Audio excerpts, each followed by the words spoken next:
رشتہ بنایا. سب سے پہلے دنیا میں جو رشتہ بنایا اللہ تعالیٰ کون سا رشتہ بنایا؟ بیوی اور شوہر کا رشتہ بنایا.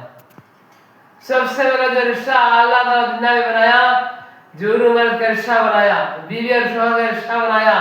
اور سب سے پہلے جو جنت میں بھیجے جور و مرد کو جنت میں بھیجا, حضرت آدم علیہ السلام, حوا علیہ السلام جور و مرد تھے.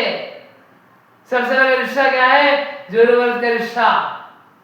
امی جان عائشہ سے پوچھ رہے اللہ کے رسول صلی اللہ علیہ وسلم, اللہ کے رسول صلی اللہ علیہ وسلم شوہر کے اوپر کس کا حق زیادہ ہو سکتا ہے؟ شوہر کے اوپر کس کا حق زیادہ ہو سکتا ہے؟ تو آپ صلی اللہ علیہ وسلم فرمائیں گے اس کا ماں کا حصہ, اس کا ماں کا زیادہ حق ہوتا ہے. شوہر کے اوپر کس کا؟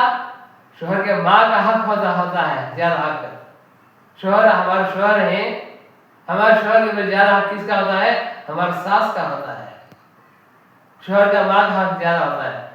اور تو آپ صلی اللہ علیہ وسلم امی عائشہ سے پوچھنے لگے اللہ کے رسول صلی اللہ علیہ وسلم عورت سے کس سے زیادہ حق زیادہ ہو سکتا ہے؟ عورت کے اوپر کس کا زیادہ حق ہو سکتا ہے؟ آپ صلی اللہ علیہ وسلم فرمائیں گے اس کا شوہر کا ہوتا ہے. شوہر کا ہوتا ہے. بیوی کے ساتھ عورت کے ساتھ کس کا حق زیادہ؟ شوہر کا حق زیادہ ہوتا ہے. شوہر آ گئے, نکاح ہو گیا, شوہر آ گئے تو جتنے رشتے ہیں یہ سب شوہر کے پیچھے ہیں. سب رشتے ماں باپ ہیں, بھائی بہن ہیں, رشتے دار ہیں, یہ سب دوسرے درجے میں. پہلے درجے میں ہمارا شوہر, کیونکہ شوہر کے ساتھ ہی جنت کو جائیں گے. بھائی کے ساتھ جنت کو نہیں جاتے, ہمیں ماں کے ساتھ جنت کو نہیں جاتے, باپ کے ساتھ جنت کو نہیں جاتے, اپنے رشتے دار کے ساتھ جنت کو نہیں جاتے. جنت کو جائیں گے تو کس کے ساتھ جائیں گے؟ شوہر کے ساتھ جنت کو جائیں گے. ہمارا شوہر کیا ہے, ہمارے گھر میں کیا ہے, ہمارا جنت کے ساتھ رہے گا. اور شوہر بھی ایسے ہی, بھائی کے شوہر بھی ایسے ہی کیا ان کے ماں باپ کے ساتھ جنت میں نہیں جاتے, ان کے بھائی بہن کے رشتے دار نہیں جاتے, ان کے رشتے دار کے ساتھ نہیں جاتے. اگر شوہر بھی جانا ہے تو بیوی کے ساتھ ہی جنت میں جائے گا. آپ صلی اللہ علیہ وسلم گھریلو زندگی سکھایا ہے کہ کیسے زندگی گزارنا, پاک صاف رہے, اپنے گھر کو پاک صاف رکھے, اپنے بچوں کو پاک صاف رکھے, اپنے گھر کا گھر والوں کو پاک صاف رکھے, اپنے بات کے اندر نرمی ہو, بات کے اندر مٹھاس ہو, طبیعت کے اندر نرمی ہو. ایسا نہیں کہ جھڑک کے بات کرنا, اخیر نگاہ سے دیکھنا, گالیاں دینا, بددعا دینا, لام دان کرنا, گھر میں گلے میں کھڑ کر بگنا, چلا چلا کے بات کرنا. اللہ رحم کرے, اللہ رحم کرے. یہ شیطان کی صفت ہے. یہ چیخا مار کر بات کرنا, جھڑک کر بات کرنا, گالیاں دے کر بات کرنا, اونچی آواز سے بات کرنا, شور کی آواز سے اونچی آواز سے بات کرنا, یہ شیطان کی صفت ہے.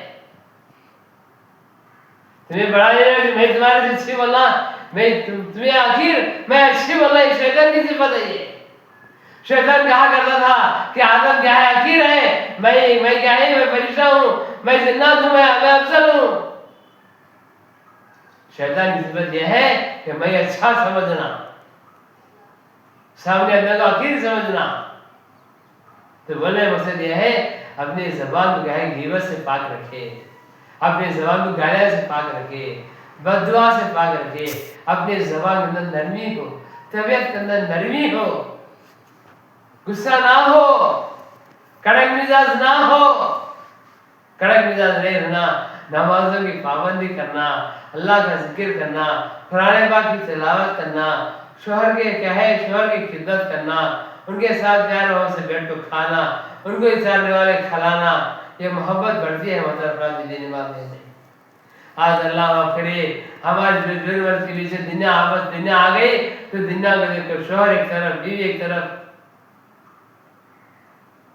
سالہ ہو جاتی ہے, الگ الگ بستر ڈال کے سوتے ہیں.